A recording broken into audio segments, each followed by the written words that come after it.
everyone, Nev here, and today I am doing the I'm doing all the decks that I got in 2022.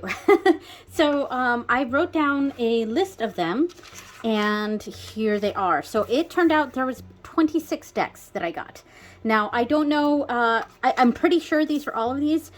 Because I'm pretty sure that I did a walkthrough of every deck that I got in. So how I made this list is I went back to my my YouTube for the beginning of the year of 2022, and basically anytime I did a walkthrough I wrote it down. So I have it in order for the most part. Some things are grouped together if they're a part of a set, then I group them together even if I got one a little bit later. So yeah, but this totaled to be 26 decks. So I got 26 decks in 2022. Oh, and I wrote at the top decks I got in 2023. I'm already messing up years. I started to pull all the decks out, but I realized that I am going to have to do this in two parts because I could do it 13 and 13, but the next one on the list is a 3-part decks thing. So I'm going to do 12 in this video and 14 in the next video. So, all right, so let's just get started with this. And right next to me, I have my kombucha that I'm drinking. So, all right, so the first deck that I got in 2022 was the Seed and Sickle Oracle deck. Now, I don't know if for sure that's the first deck that I got, but it's the first one in the videos. So, I could have gotten it at the end of 2021, not quite sure, but this is the first video of a deck walkthrough. Maybe I got it for Christmas in 2021. I am not sure. All right, so here is the bag that I made for it, and it matches the bag that I made for the Pacific Northwest Tarot because these two decks I do use together. Now this is a liminal 11 deck, so it comes in these huge bulky boxes that I kind of hate. Like they are very pretty, but like they're just, it's too much. Now this is a 2-deck system. I'm not going to go too much into each deck here. So this is it. It's not a 2-deck system, a 2-book system. The first book is Dawn, and the second book is Dusk. And so the Dawn book is mostly about starting new projects, building new relationships, focusing on revitalizing yourself and things like that. Whereas the Dusk book is for looking for guidance on how to best take care of body and mind. So there we go. And these cards are beautiful. I haven't used this deck a whole lot. I got the special limited edition that has the copper edging, which is very nice. And it came in a really fancy box, which I didn't pull down for this, so I'm not going to go get it. And the backs are quite lovely. Yeah, so each card has the name of the herb, or I think it's just herbs, like plants. And then it's kind of got a like a background imagery that sort of hints at what this card could be about. Not all of them are really noticeable here, but like this one's got this white bird and a snake in it, and some antlers, and that can sort of give you an idea of what verbena could mean. Let's see. I have noticed that I tend to like the Dawn book the most, just because when I do my tarot readings, I tend to like them to be very practical. So when explanations for things are a little too, I don't know what the right word is. Oh, see, this one's got a skull in it with Poppy. I really like this one. I kind of like my tarot readings to be very practical, and I find because of that I like the Dawn book the most because it's very practical, whereas the Dusk book is more about I guess feelings and things like that. And maybe it's because I have a Capricorn moon, but that kind of stuff is harder for me to connect to. Oh, and this card was the primary inspiration for this bag here for the inside fabric. I went with this mushroom theme, like purple and oranges, and it kind of mimicked this card a bit. So there we go. And I did feathers and things like that because there are birds in both. And also the Pacific Northwest Tarot has, these are black feathers and that one is white feathers. And my mind was these are more like crow or raven feathers, and the feathers on Pacific Northwest Tarot is more like the swan feathers, because there's a swan card in that deck that I really, really like. All right, and here's the raven from this deck. All right, so that is the Seed and Sickle Oracle. Okay, so next up we have the Anima Mundi Tarot, and I love this deck. It's one of my favorites. Yes, let me pull it out. Now, as you can see by the bag that I made for it, it is a moon. There's a big moon on it, and there's like this pretty like blue and gold fabric with gold pentacle ribbon around it, and this was the last of this velveteen fabric that I had, crushed velvet fabric that I had, but it's like bright gold, and the inside, I think I did a really good job matching the deck with this. And because the reason I used a big moon for this deck is because this is the deck that I mostly use for full moon readings. I don't always use this deck for a full moon reading, but it is the one I prefer. So, and I do all my full moon readings with the goddess Bridget or Breach. I love the backs. Again, that moon. This gold edging is really like nice and soft. It's not like that kind of gold gilding that kind of hurts your fingers, because in fact the Seed and Sickle Oracle, that copper edging, as pretty as it is, it kind of hurts my fingers to shuffle, whereas this is probably my favorite deck to shuffle. I gotta get down below the camera a bit to do this. So my hands, I have tiny child-sized hands, and I can still shuffle these really well. Of course, I didn't do so great on this one, probably because the camera's on me. And also, the camera's in the way. I gotta kind of get underneath the camera to do this. There we go. Much better. All right, so this shuffles like butter. It really, really does. It's standard tarot size, but it's linen cardstock. And I'm able to get, it's not like super, super thick like a lot of the modern decks seem to be, which I like. I like something a little bit on the thinner side. And this artwork is just stunningly beautiful. I'm able to shuffle this deck so smoothly with my child-sized hands. There's just a lot, and it's kind of a pip deck, but it's kind of that pip with feelings. Here's that Four of Cups, and we got a hermit crab here. I mean, we can really read into that. I love the artwork of this. It's so, there's a deepness to this deck. And I was just saying how I really, really enjoy like practical decks. Well, this is less practical, and it does get more spiritual for me, at least. But it does it in a way that I really like it, and I love that the Devil card is the only human in the deck, only human animal, because we are animals. And humans are represented by the Devil here, and that it's very poignant, makes a lot of sense. I love the imagery of that and what that symbolizes. I do like the Strength card a lot. Yeah, this is just a really good, solid reader, I think, for me. And I love the Wands cards, because I love the night sky with this deck. It's very late winter to me. And because of that, I do very much connect this deck to the goddess Bridget, because, her holiday is Imbolc, which is that very late winter, starting into spring energy, and that's what this really makes me think of. Now, this deck isn't dedicated to her. Oh, I love this card so much. But it is a card that I often enjoy pulling out for Bridget. So very, very nice. All right, I'm not going to go through all of these. Okay, so that was the Anima Mundi Tarot. So next up is not a tarot deck. This is a Lenormand deck, and this is the bag that I made for it. So now this bag is a little bit too big for this, only because I plan to get the same deck in a larger size. I just haven't done it yet. So I actually have a bag within a bag here, and this is my Ghibli Lenormand. Now this is a deck that I created myself. But I will say, I cannot sell this deck. I can't make copies of it and sell it.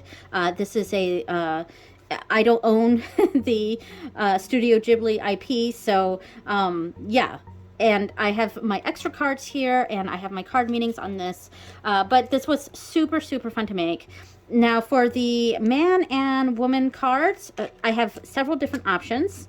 So the person and partner cards here. This goes here, and this goes here. I did switch up genders here and there. So here we go. So the options are No Face and the Giant from, yeah, I can't think of the name right now. And then San and Ashitaka from Princess Mononoke, and Porco Rosso and his lady here for, those are from Porco Rosso, of course. And yeah, so those are the three options. I tend to prefer these ones for most of my readings with this deck, but I keep these to the side as options. Okay, and oh, and of course this is the back. Fantastic, right?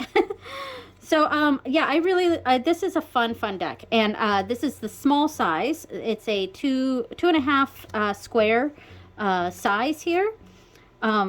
And I think I went through and I curated each, you know, card with a scene from a Ghibli movie. Haku, I think this is Snake. And this is Book, I believe. Yes.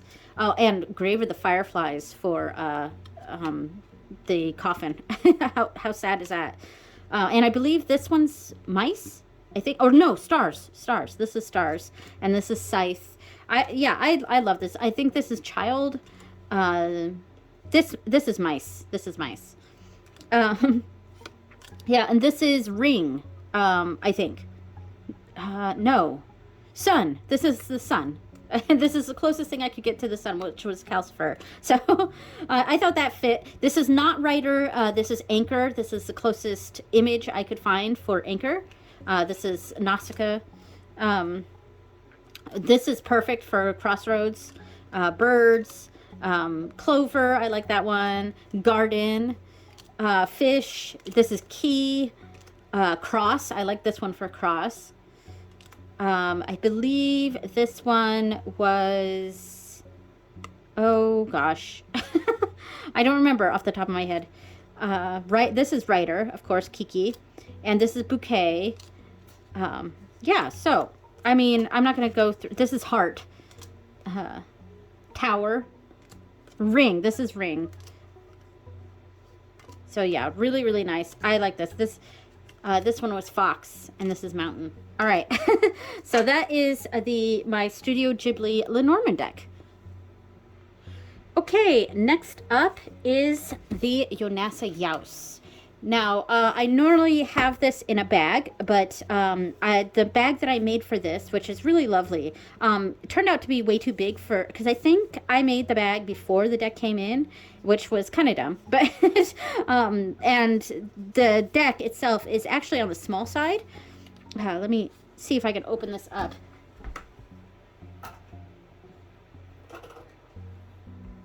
Okay, this deck, it's a little bit difficult to open the top. I have to grab something and put it underneath to open it. But the bag that I made for this was too big, so I kept, every time I featured this deck in a video, I kept saying, I'm going to remake the bag, I'm going to remake the bag, and I finally got it out of the bag and separated all the parts of the bag. So it is now in my art studio, in my craft room, and it will be going through some renovations, some tarot bag renovations.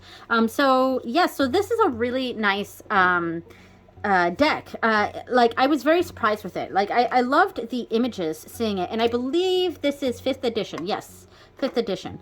I loved the images of this deck, and I was really drawn to it, and that's why I got it.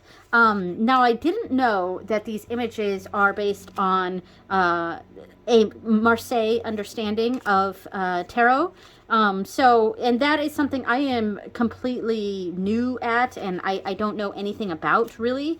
So this has been a little bit difficult for me to connect fully with this deck, just because I really need to do a deep dive of this. I really need to understand Marseille. Yeah, because this is the Three of Cups, and it is in a different language. I believe it's Galician. However, when I looked up some of the card names of this on like Google Translate or whatever, it did say it was Portuguese, so I'm not exactly sure.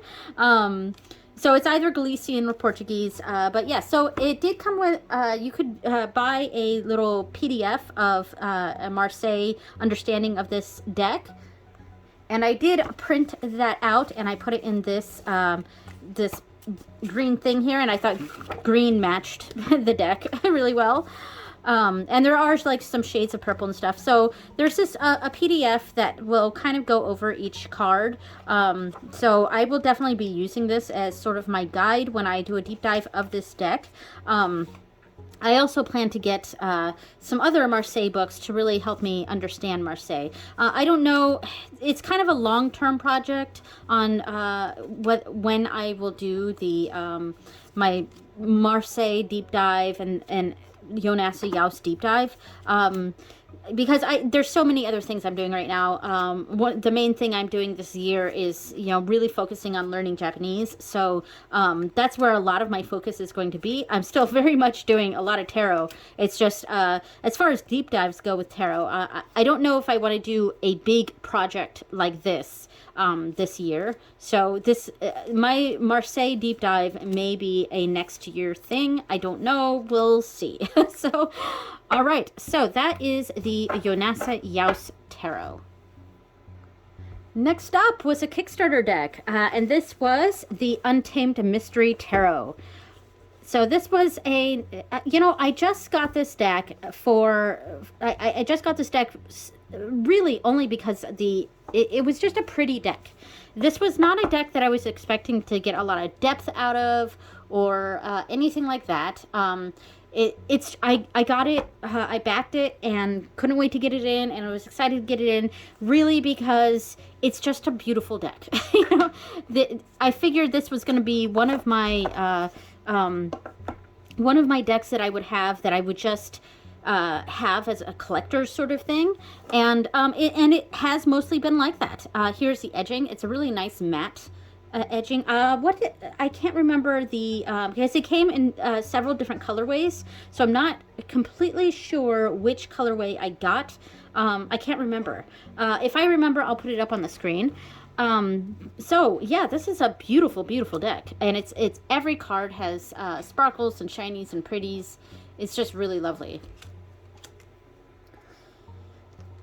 But it's a super, super pretty deck, and for the most part, it is true that I really just use this, like, I really just have this deck to look at, but I have used this deck. I did enjoy it for my Ganesha readings, which I do on Sundays, and this did fit well with that. So I mean, this is still a usable deck. Now, the cardstock is... I mean, it's not super thick. I think it's slightly thicker than the Anima Mundi. It's not linen. It's matte, but it's obviously got the shinies and stuff on it. It is fairly easy to shuffle. Let me see if I can get this. All right, so it's a little bit difficult for me to get my fingers around because, like I said, it is a little bit bigger than the Anima Mundi Tarot. And it does shuffle nicely. It is a very nice deck. I was surprised by the book. Because like I said, this deck I was planning on just having to look at because it's pretty, and just, this is the deck I was going to have that was just pretty, right? And I was very surprised by the book. Like, there's a few, like, each card has a few pages. at least 2. Like, here's this one. The Devil has 1, 2, 3 pages. The Tower has 1, 2, 3. Star has 1, 2. Yeah, there's like each card has 2 or 3, sometimes even 4 pages of information, and they go into what each of why they chose these symbols and stuff, and kind of a story behind it. And then there are some oops, yeah, it goes this way. There are some so like, let's say the Fool here. We have this like seal and 2 eyeballs that it's almost like bouncing around, almost like the 2 of Pentacles. And there's like 1, 2, 3, 4, 5, 6 skulls at the bottom.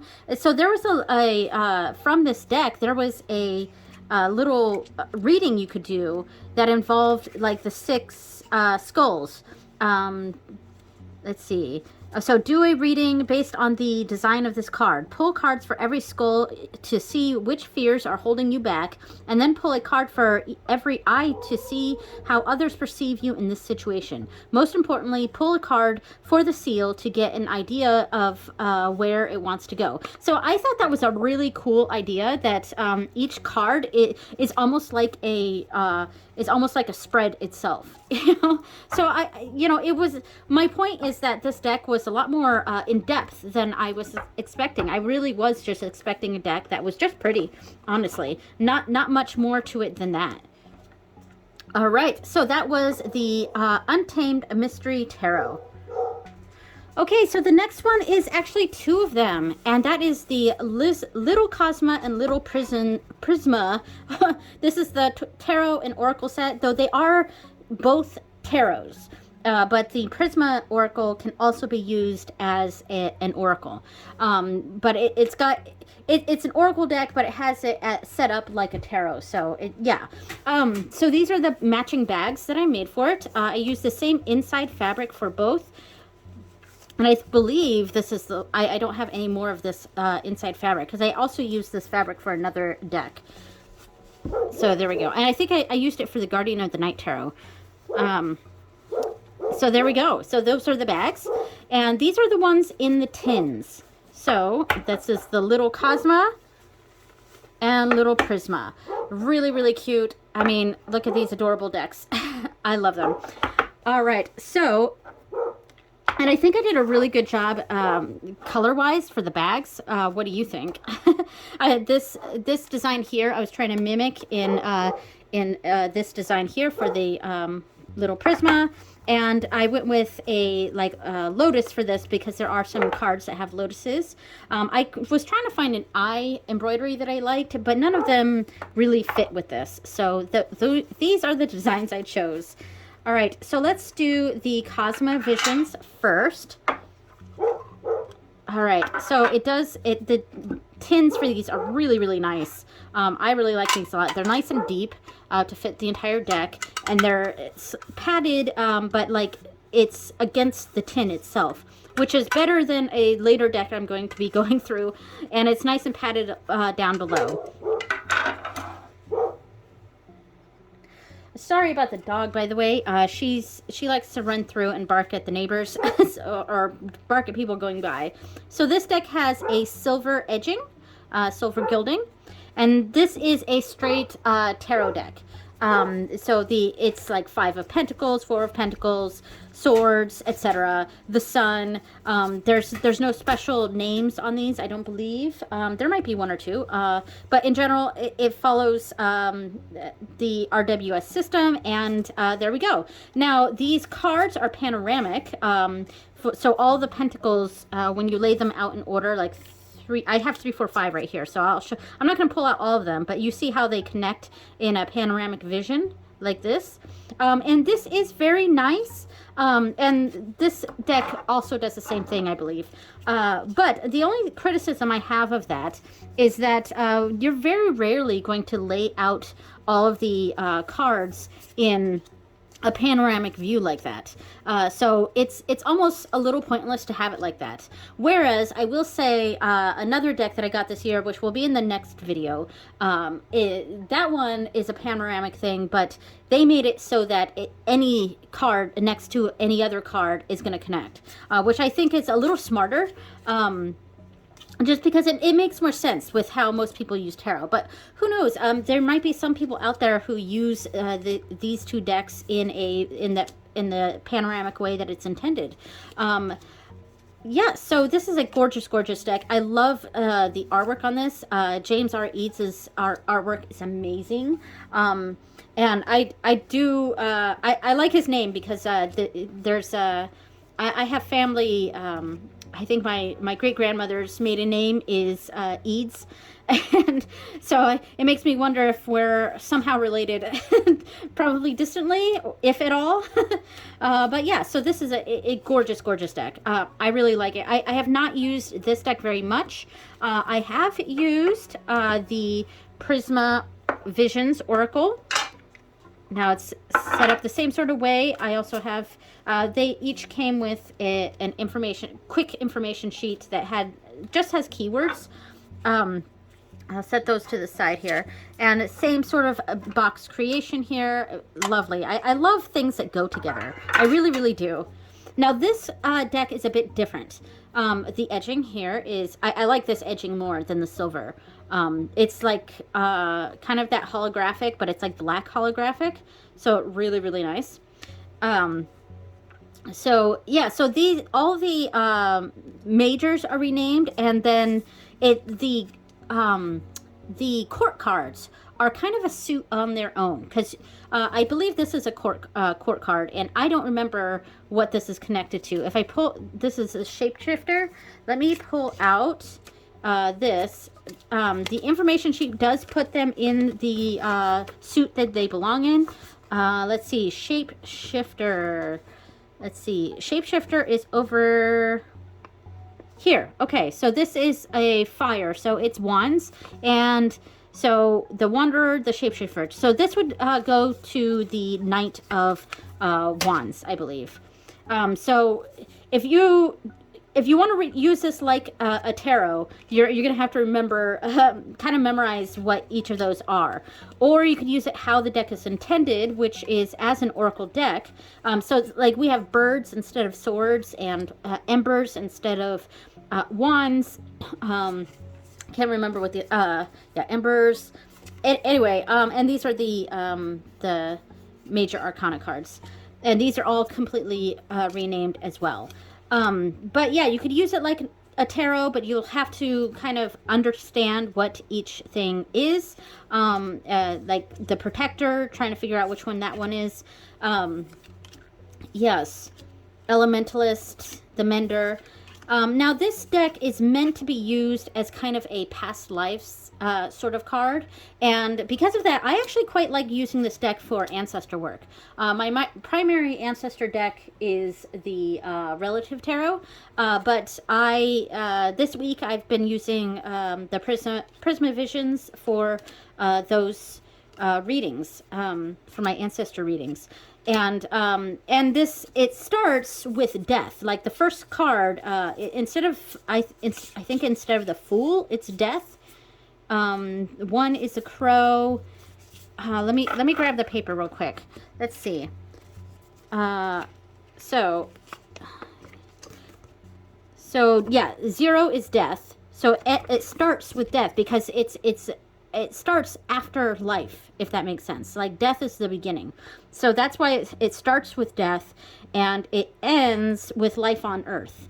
So it's almost like the rebirth is right here, in a sense. So it's almost like Fool is death, and the world is life on earth. So it makes a lot of sense, but it makes sense when you use it as intended. So one more thing I will share with these two decks is the beautiful, beautiful book that I got with this. It's right here. I didn't pull it out, but I happen to have it over here. And so this is the Cosma Visions Oracle. and the Book of Prisma Vision. So it flips one way and the other way. So it's a really in-depth look at these cards here. So and here it shows you the panoramic view of the suits, and it gives you some spreads. This is a super gorgeous book, and it kind of goes into what all of these cards mean and why they chose these words. I'm on the Cosma Vision side, okay. And like the life map here, it's just this is all the Prisma Vision stuff here and why these were chosen for this. And then we go into the Minor Arcana, Suit of Embers, and I want to see if they keep the court cards in with this. So no, they Embers is wands, lotuses are cups, and they don't have the court cards in here. Then birds are swords. Then trees are the pentacles, and then we go into the final suit. And it is the importance of being. So the beings, the personalities, the archetypes. So these, they're not necessarily connected to the actual suits themselves. They're a suit within themselves. But you can, if you are using it like a tarot deck, you can connect them to their corresponding court cards within the suits. So yeah, I mean, this is, the edging is fantastic on this. It's like black edging. It's super, super gorgeous. All right, so that is the Little Cosma and Little Prism Oracle and Tarot decks. Okay, we're already 31 minutes in. The next deck is an awesome one. This is my Sailor Moon deck, and this is called the Moon Crystal Tarot. And I love this deck. It's so, so cool. There are lots of different like fan-made Sailor Moon decks out there, but this one was definitely my favorite, and it seemed like the most intention was put into this. Now, I did make this bag. Very cute. Hope you like. This is a patch. Most of my decks I put embroideries on, but this is actually a patch that I bought. So here is the Moon Crystal Tarot, and just like the Jonasa Jaus, it's kind of difficult to open this, and you can see I've ripped a little bit here, just trying to get this thing open each time. But yeah, it's not that bad though. Here is the deck, and it's got this really pretty, like shimmery, multicolored, kind of holographic gilding here. Now it is starting to get some wear and tear on them. I'm not sure if you can really see in the video, but there is some wear and tear on this. The cardstock is pretty matte and smooth. It's not linen or anything like that. Here are the backs, which are okay. I would have liked them to be a little more pinky, I think. But this is an awesome, awesome deck, and I'll actually show this card since it was right there on the bottom. Since this is a fan-made deck, I don't believe that there's any sort of licensing for this deck, because this is one that I got on Etsy. I will try to remember to post some of the links to these decks in the description, if I remember. So this I got on Etsy, and when I was looking at these images, I thought that each of these cards was like an oil painting, because it almost looks like an oil painting. But once I got it in and examined it more, I believe this is digitally drawn. So I believe these are digital. But they are very, very cool. And this is like a grown-up Sailor Moon deck, because there are some really cutesy kind of pip decks out there that are Sailor Moon themed. Whereas this one, it's beautiful. Yeah, that's what I would call it. It's beautiful. And the art in it is, I would say, very grown up. It's not very anime-ish, but it's, I mean, they kind of look like oil paintings. Like I said, I do believe that this is digitally done. Yeah, I love this. Look at Sailor Venus there. Now, it came with, I think, a PDF. But I was a little disappointed in the PDF, only because I had really hoped that it would say which character was on each of these cards, or which character was being represented in each card. Because while I am a very big Sailor Moon fan, I don't always remember every character. and these are Usagi's parents. And there are times when I'm not quite sure who a character is, and it would be nice to have that information and in a PDF or some in the guidebook. And this was a PDF guidebook, but the guidebook itself was really just a tarot keywords sort of thing. But yeah, and one of the reasons why I think the creator of this, who is named Alexandra I'm not wearing. All right, Aquilina. Okay, I had to get it up really close to see that. So yeah, I don't know if the reason why she did that is because she didn't have the licensing for this, and if she put who the characters were in the guidebook, the PDF guidebook, maybe that would get her in trouble. I really don't know. I'm just making stuff up here. But that was my guess as to why the PDF didn't have the character names on them. Because nothing actually says Sailor Moon on here. Like, the deck itself is Moon Crystal, and yeah, there's nothing that actually says Sailor Moon, but it says things like share the love, justice, and magic. I mean, there's a lot of references. And I really, really love this deck. Yeah, I think this deck has been really good for, like, love readings. Yeah. All right, so that is the Moon Crystal Tarot. Okay, next up is the Gentle Tarot in a tin. And this is the bag that I made for it. Now, I love the images of the Gentle Tarot, but I don't have the original set. But then the Kickstarter came out for the tin version, so I went ahead and got that. And I think I really like the bag, the matching that I did with this. I embroidered like this like Mundi bear on here. And I really think this fabric goes really nicely with this deck. The one with the leaves, the colors just match really, really well. So much so that I actually used it for the bottom of this deck. Now, I will say, what I dislike about this deck is the tin. Like, the tin is beautiful, don't get me wrong. I love the look of the tin. And the sturdiness and all that, but contrast it to like the Cosma Visions and the Prisma Vision, or yeah, those ones. The tin design for those ones are a lot better. The person, Mari in the Sky, the person who created this deck, what she did was her tins came with this big cushion around it to keep them safe, but the problem is that my cards get stuck all the time, and I had to take off the cushion down at the bottom. See, and I can't even get all of these out. I have just the hardest time with this deck, and this is the main reason I don't actually use this deck. I'm gonna have to pause my video and try to get these cards out. There, finally got them out. And I have the stickers that came with it at the bottom, and the extra card, I believe, is down here.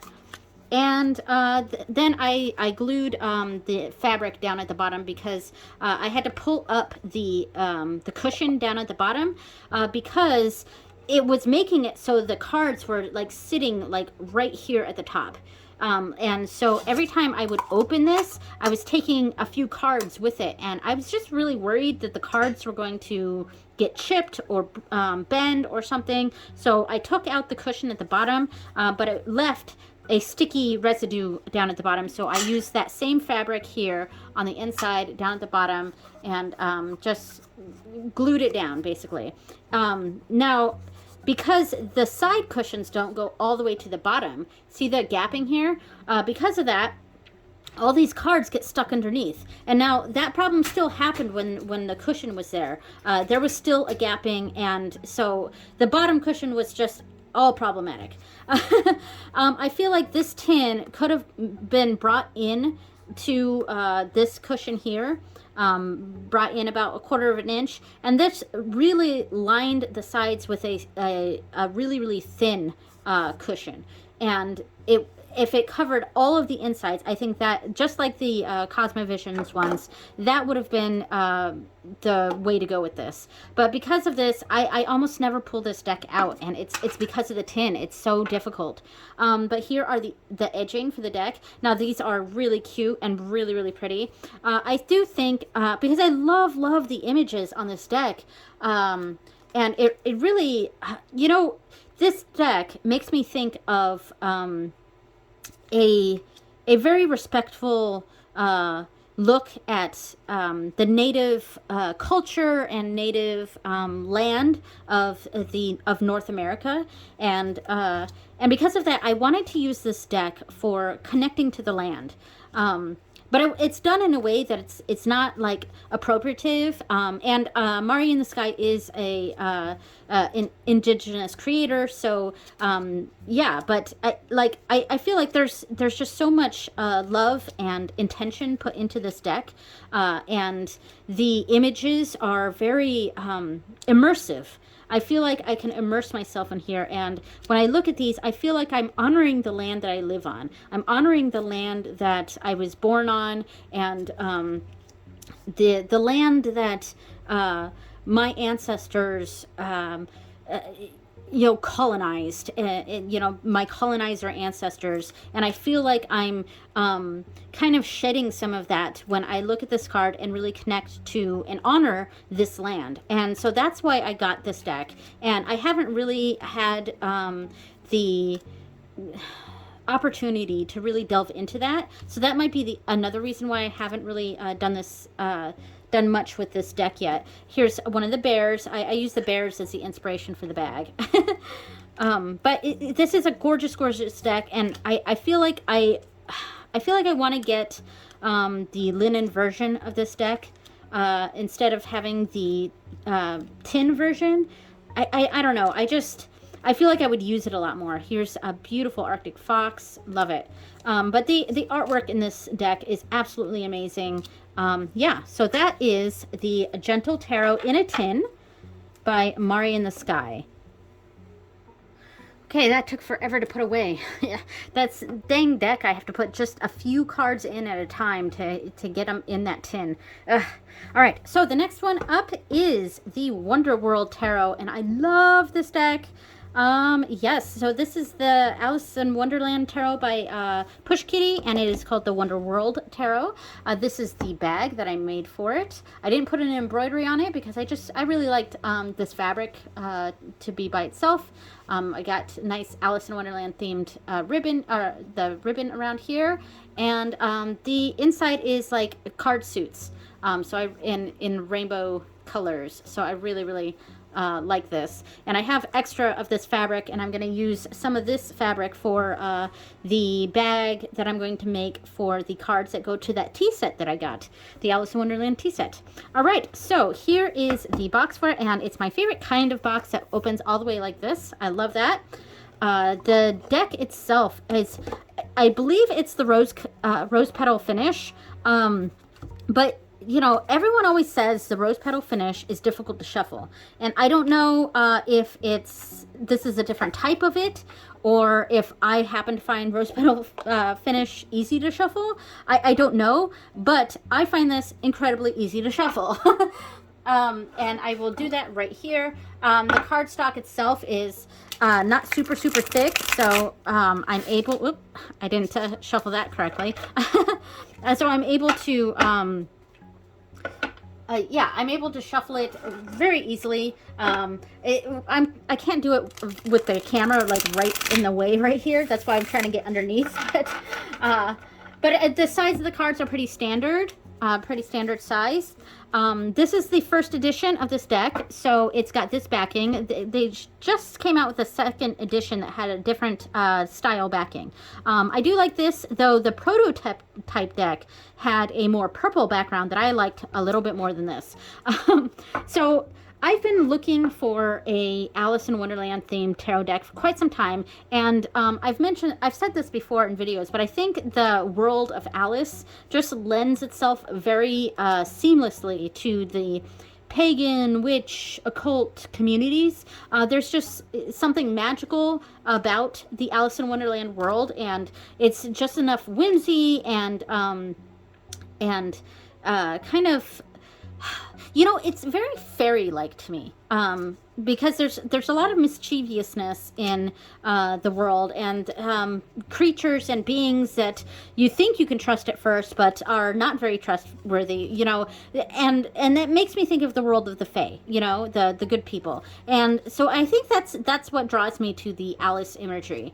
So I've been wanting an Alice in Wonderland themed deck for a very long time, and there's tons out there because, like I said, it is a theme that lends itself very well to this community, but none of them really grabbed my attention like this deck did, and I love this deck. It's so cool. I think it's the artwork.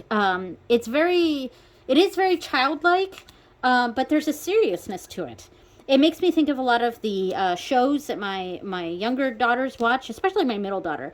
She watches like things like Gravity Falls and things like that. That I feel like this kind of artwork, or like the Owl House, that this makes me think of. This artwork makes me think of that sort of art style. So I really like it for that. And it's an easy reader. I love the images. I love the colors. The only thing I'll say that I don't like about the rose petal finish is that while I can shuffle it very easily, when I draw cards, I shuffle. I do riffle shuffling for a bit, and then I do overhand shuffling like that for a while, and then I pull my cards by just spreading them like this and picking a card at random like that. And it is getting better at doing that, but it's this part that the rose petal finish is a little bit clumpy with. It shuffles smoothly, but the spreading it like this is a little bit more difficult to do. But like I said, over time it has been getting easier, so not that big of a deal. All right, so that is the Wonder World Tarot. Okay, so having some of my kombucha here, but so the next, we have 2 decks left, and I will pull out this one. So this is the Intuitive Night Goddess Tarot. And this is the bag I keep it in, and I'm going to keep it in this bag. It's the one that it came with. I actually got this deck with this stone here in a Witch's Moon box. I was not planning on ever getting this deck, so it was a good thing to get in the box because I wasn't going to, it's not a deck I already owned. I wasn't planning on getting this deck, mostly because I didn't think this was going to be my thing. I do like the colors of it. I like all the black and the dots. I really do like that. I think what was deterring me from this deck was that I don't really like the decks that have a sort of conglomeration of deities, especially if they're from all sorts of different cultures. For me, I like things that are more focused. I don't know if that makes sense, but like I don't want a deck that has Greek deities with Irish deities with I don't know what else, like Norse deities and Hawaiian deities. You know, just like I understand the need for like a world deck, but when it comes to my deity work, I like things to be very focused. So I don't like general goddess, general god stuff type of things. I like, you know, I want something that is very Bridget centric or on Morrigan centric or something like that, if that makes sense. So I wasn't sure that I was going to like this deck, but I have been quite surprised with this. And I think it's because they don't name what this deity is on here. And I believe this, you know, it's very diverse. Like it's women from all sorts of cultures and backgrounds, and so I do like that. I do like a diverse deck. Sorry about the dog, but I think it's because they don't. Some of the cards you can kind of see who this deity is or who it's referencing, but it doesn't say that that's who this deity is. And I think that I like that a bit more. Because if it was like a world deities deck and it said the name of the deity on each thing, I would feel like I'm honoring that specific deity and but I'm only like paying lip service to that deity, if that makes sense, because it's just in a deck. Whereas if I had something that was more specific to my deities, I would be working with that deity and already building. I've already built a relationship with that deity. I don't know if I'm making any sense with this thought process here, but that's my why I don't usually go for decks that have like deities from around the world sort of thing.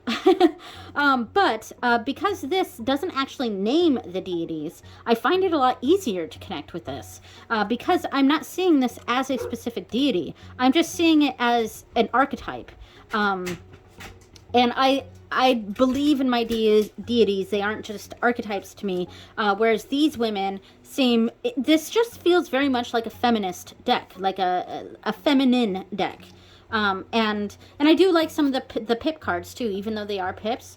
I like them. So I have been very surprised by this deck. It's not a deck that I would have gotten on my own, but so it was nice to get it in a Witch's Moon box. So yeah, I really do actually like this deck. I wouldn't call it the Intuitive Night Goddess. I guess I would just call this Night Goddess Tarot. Because Intuitive Night Goddess Tarot, it's just too long.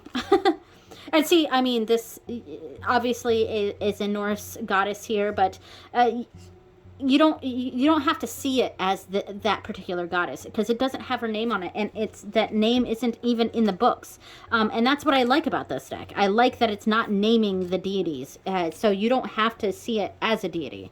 So anyway, so that is the Intuitive Night Goddess Tarot, and I keep it in the bag that it came in with the Witch's Moon and the stone that box came with. All right. Okay, my final deck of this video, of this part.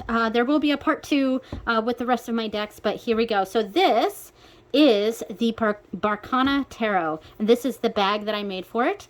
I'm going to pull these out and really show this bag here. So let's see.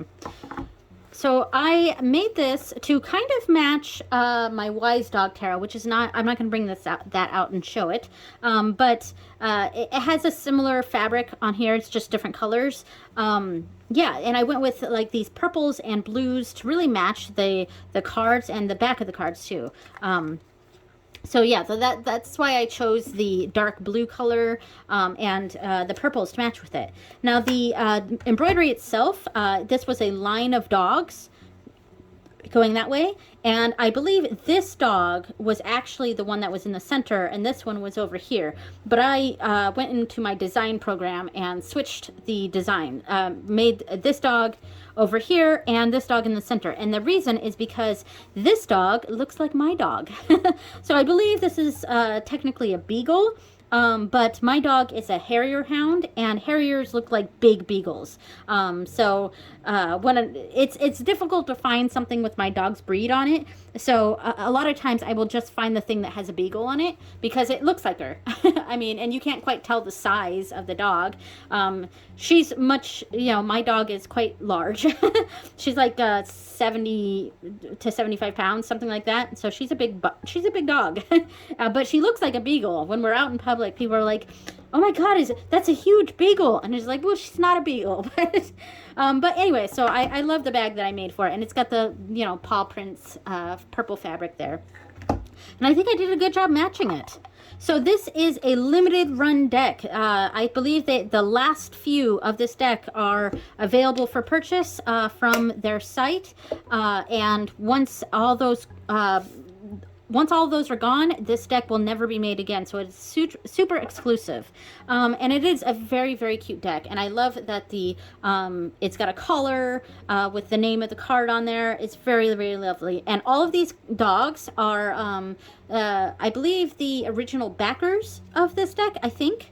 Now, I did back this deck on Kickstarter, but it was after the deck was already created. So I think maybe there was a Patreon or something, and these were the dogs of the patrons. I don't remember exactly. But this deck is also special because it is, you know, the money that was raised for this was used for a certain animal charity. And so it was really quite nice. And we have all sorts of cute dogs here. This is just a deck that makes me happy. And it's super exclusive, so it does feel special that I have it. The cardstock themselves, it's kind of glossy, somewhat glossy. Yeah, so it's very smooth and thin-ish. I would say about the same thinness as the Anima Mundi.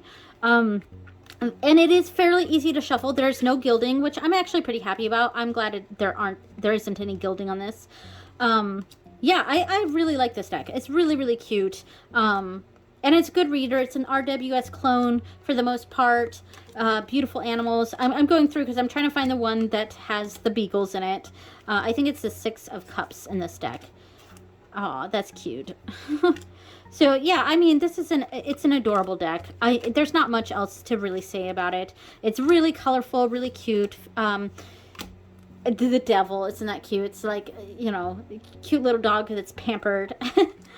All right, you know, it's so funny. Every time I go through this deck on camera, the Six of Cups seems to not be what. Here it is, not to be at the top. So this is the card that I think looks like my dog. So there we go. All right, so that is the first. Mostly half of all the decks that I got in 2022. The part 2 will be the rest of the decks.